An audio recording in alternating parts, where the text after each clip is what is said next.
Hello and welcome to KahindoTech. In this video, I'll show you how to change your Instagram password if you already know it.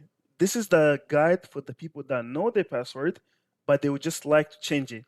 If you don't know your password, please leave this video and go find another video that will help you with that. And I think I already made a video like that, so just type in forgot Instagram password and KahindoTech at the end.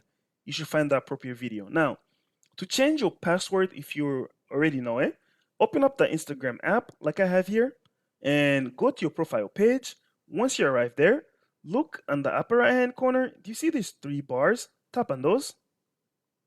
And this menu will appear. On the very top of this menu, click on where it says settings. And then when you get here, go to security and then click on password. When you arrive here, you're going to enter your current password once, and then you're going to enter your new password twice. So current password, new password, new password, then click on save. That's how you can change your Instagram password if you know it. Thank you for watching and definitely subscribe to this channel for more helpful video.